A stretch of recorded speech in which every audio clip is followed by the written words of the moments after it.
Okay, beautiful day out there. Got to work in the elements, which was good. Might have some rain on Sunday, so I think it's always a great opportunity to get in the elements that you may face in a given week. So the guys did a nice job with that.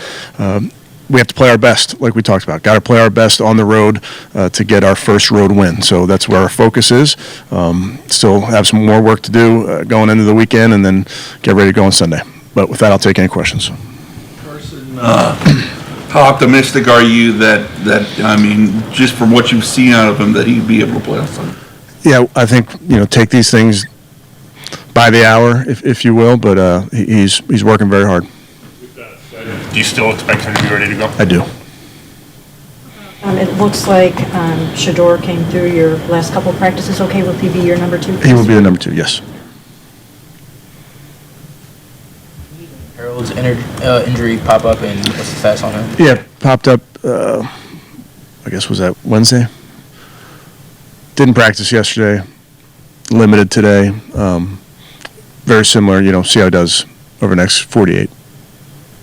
Cedric, is that move you make tomorrow to get him off? Correct, yes. Forecast. Did you consider practicing inside today, or were you always? Yes, considered it, but I think it's a great opportunity to practice in the weather. If it was going to be a beautiful day on Sunday, I think you could go inside, similar to what we did a couple weeks ago when we were playing New England, because it was going to be a nice day. But knowing that we may have to deal with rain, I think it's a great opportunity to get out there and deal with the rain. Having said back, and if Harold can play, does this give you guys some size that kind of has been missing a little bit? Well, I think with said, he's been in that role for us. Mary Kay over the years is a very willing and productive blocker in the run game, and then he's a big target in the pass game and has made big plays for us. So obviously it's a good thing having said back out there. He's a guy that we really trust, a quarterback trusts, so good to have him out there.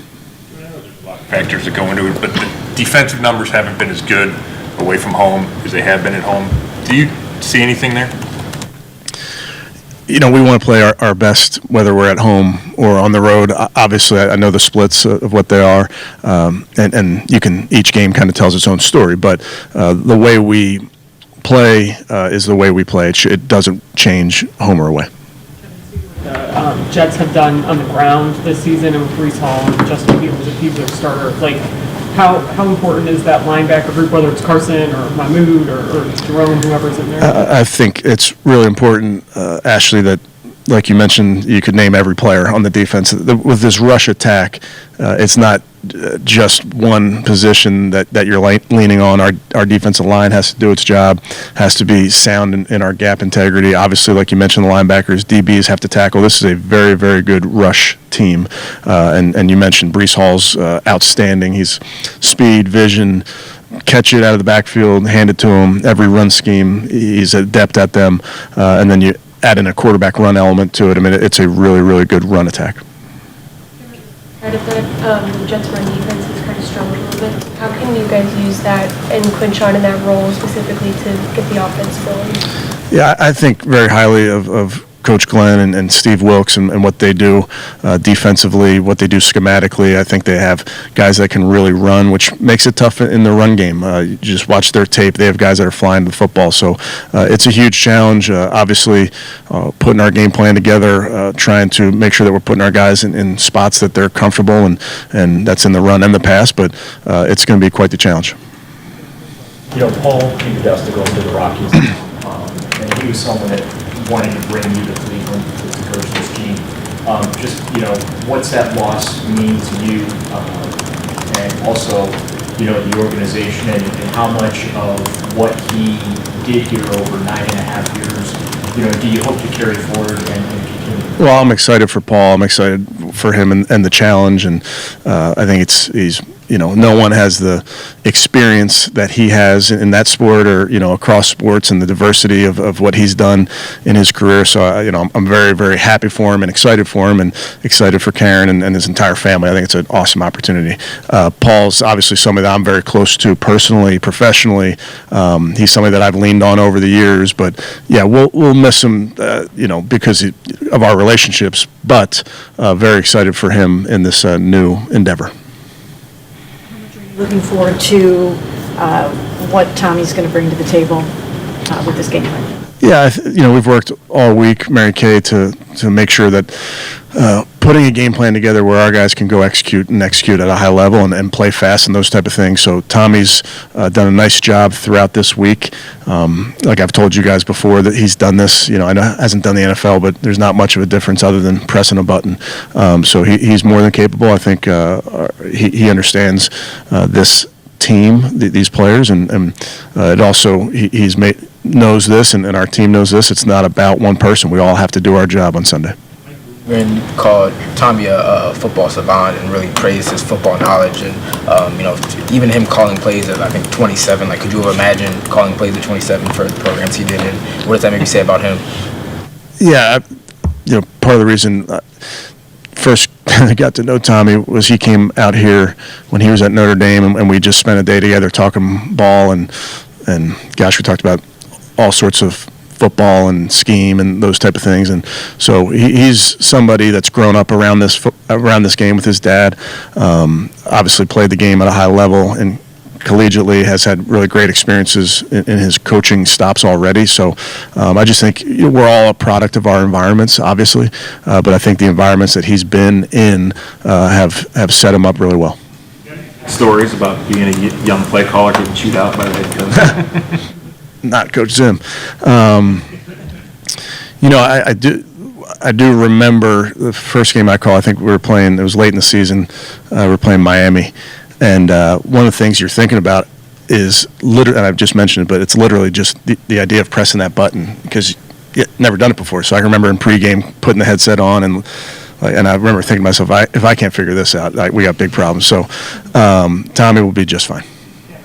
I asked Tommy yesterday about when he knew or when as a up and coming play caller, when you're ready for that role. Yeah. He couldn't give the coaching perspective on when you make that decision to give somebody that job, but what can you say about being ready from your personal experience and then also when a coach is ready for that? Yeah, I think it's the classic you don't know until you're out there and truly, again, I think it's certainly it's a science, it's an art form, it's all those things, but we have a ton of coaches that are capable of doing this and have done it.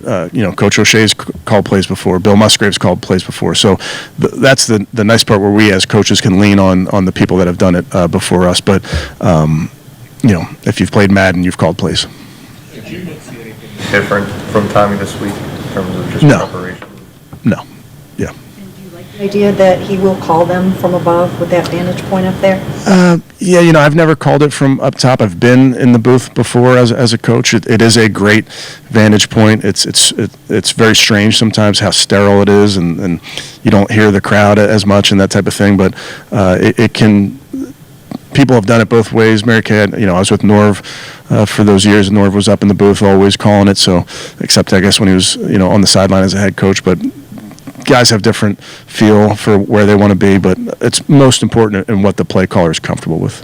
You mentioned yesterday that before the Patriots game, Miles took every snap in practice because he felt that was important.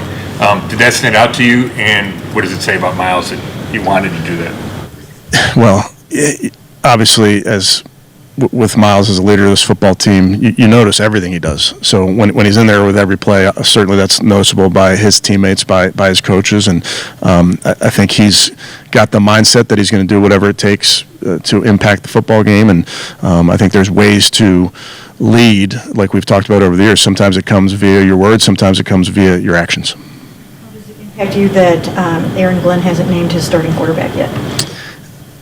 Again, we know both these quarterbacks, they're different, but they're both very, very good players, dangerous players.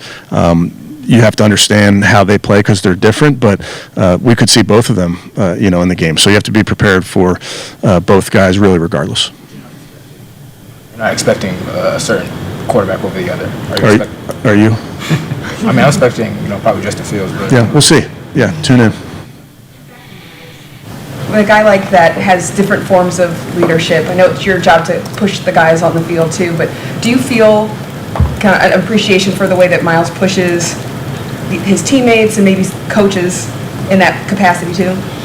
Yeah, I think it's, again, I think there's the biggest key in leadership is authenticity, and you just have to be yourself. And I think that's what all the good leaders I've been around try to do on a daily basis. And then that authenticity, I think people believe in that, and then they respond to that. I think the biggest thing, and we've talked about this before, is if you try to be something you're not, players see right through that. So I never try to be something that's not me, and I think that's a big key in the case of leadership for any players. I've been around great leaders that don't say a word, been around great leaders that give amazing pregame speeches.